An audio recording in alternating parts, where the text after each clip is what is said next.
আসসালামু আলাইকুম। আমি আবারও নিয়ে আসলাম আপনাদের সামনে নতুন আরেকটা ভিডিও।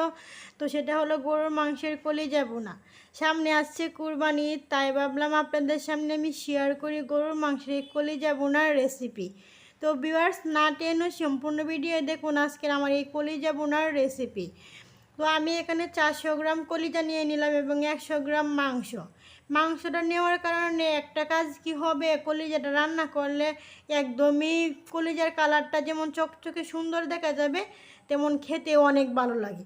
অনেকে আছেন যারা বলেন যে কলিজা রান্না করলে অনেক একটু তেতো তেতো ভাব লাগে, আবার খেতেও তেমন ভালো লাগে না, এবং কি হয় কালারটা একদমই ফ্যাকাশে হয়ে যায় সেদ্ধ করে রান্না করে। তাদের জন্য আজকের এই পারফেক্ট কলিজা ভুনার রেসিপি। এখানে পরিমাণ মতো তেল দিয়ে দিলাম 4-5টা এলাচ, দারচিনি, 4টা তেজপাতা, 1 কাপ পেঁয়াজ কুচি। পেঁয়াজটাকে হালকা করে ভাজবেন, বেশি করে ভাজতে যাবেন না।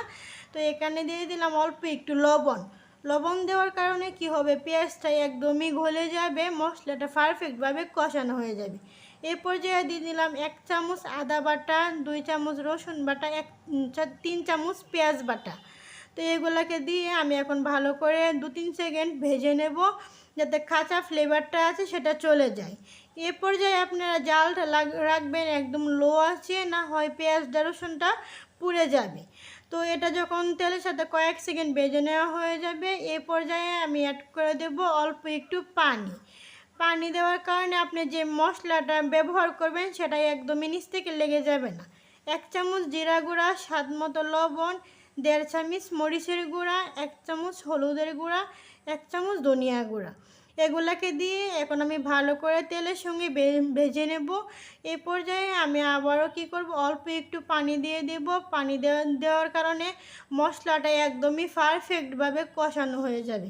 তো আমি এখন ভালো করে নাড়াচাড়া করে মিশিয়ে ঢাকনা দিয়ে ডেকে ফিরে আসবো 5 মিনিট পর। এই পর্যায়ে জালটা আছে একদম লো আছে, দেখতে পাচ্ছেন মশলার লুকটা একদমই চেঞ্জ হয়ে গেছে, তেলটা একদমই উপরে ভেসে আসছে। আপনারা সব রান্নায় একটা কাজ মনে রাখবেন, যদি মশলাটা ভালো করে কষাতে পারেন তাহলে আপনার খাবারের স্বাদটাই হয়ে যাবে দ্বিগুণ, এবং এটা খেতে অসাধারণ ভালো লাগে। তো এখন আমার মশলাটা একদমই কষানো শেষ। এ পর্যায়ে আমি কলিজা এবং মাংস অ্যাড করে দেব। আমি আগেও বলেছি মাংসটা দেওয়ার কারণে কলিজার কালারটা একদমই সুন্দর আসবে এবং খেতে অনেক বেশি ভালো লাগবে। তো এই পর্যায়ে আমি সবগুলা কলিজা দিয়ে এখন আমি ভালো করে মশলার সাথে কষিয়ে নেব। একটু সময় নিয়ে এই রান্নাটা করবেন, যদি আপনি একটু সময় নিয়ে রান্নাটা করেন তাহলে এটা অনেক বেশি মজাদার হয়। এই পর্যায়ে আমি আরও অল্প একটু পানি অ্যাড করে দেব। অল্প একটু পানি অ্যাড করে দেওয়ার কারণে কি হবে, মশলাটা একদমই নিচ থেকে লেগে যাবে না, এবং কলিজাটার মধ্যে যে মশলাটা আছে সেটা একদম ঢুকবে, খেতে অনেক বেশি ভালো লাগবে। তো ফিরে আসলাম আর 5 থেকে 7 মিনিট পর। এই পর্যায়ে দেখতে পাচ্ছেন কালারটা একদমই চেঞ্জ হয়ে গেছে। তো আপনারা কি করবেন, যত ভালো করে কষাতে পারবেন কলিজার মধ্যে তত ফ্লেভারটা ততই ভালো লাগবে, খেতে অনেক বেশি মজাদার হয়। তো এ পর্যায়ে আমি ভালো করে কষিয়ে নিলাম। এ পর্যায়ে আপনারা লক্ষ্য রাখবেন যাতে নিচ থেকে লেগে না যায়, নিচ থেকে লেগে গেলে আবার তেমন ভালো লাগবে না। অল্প একটু পানি দিয়ে দিব এটা সেদ্ধ হয়ে যাওয়ার জন্য।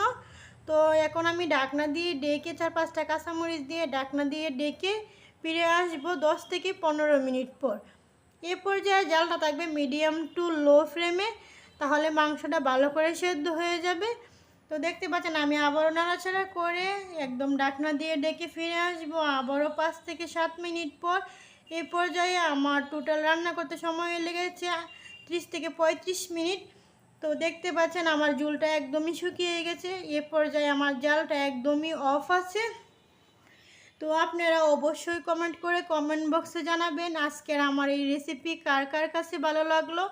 সামনে আসছে কুরবানি ঈদ, আর মাত্র 5-6 দিন আছে। আপনারা অবশ্যই এই কুরবানি ঈদে আমার এই রেসিপিটা ফলো করে রান্না করার চেষ্টা করবেন। অবশ্যই আলহামদুলিল্লাহ খেতে অনেক অনেক বেশি মজাদার হবে। তো আমি এখন ঠান্ডা করে আপনাদের সামনে দেখিয়ে দেব আজকের এই কলিজা ভুনার রেসিপি। তো এইভাবে রান্না করলে, একবার যদি আপনি রান্না করেন বারবার আপনার হাতে এই কলিজা ভুনাটা খাওয়ার জন্য সবাই পাগল থাকবে। তো এখন আমি আপনাদের সামনে আজকের এই রেসিপিটা দেখিয়ে দিলাম। এই পর্যায়ে আমি ঠান্ডা করে প্রায় 10 মিনিট পরে ফিরে আসবো আপনাদের সামনে। তো দেখতে পাচ্ছেন 10 মিনিট পর ফিরে আসলাম, আমার রান্নার লুকটা একদমই চেঞ্জ হয়ে গেছে, দেখতে অসাধারণ অনেক অনেক বেশি সুন্দর লাগছে। তো এই পর্যায়ে আজকের মতো এখানেই বিদায় নিচ্ছি। সুস্থ থাকবেন, ভালো থাকবেন, আল্লাহ হাফেজ, আসসালাম।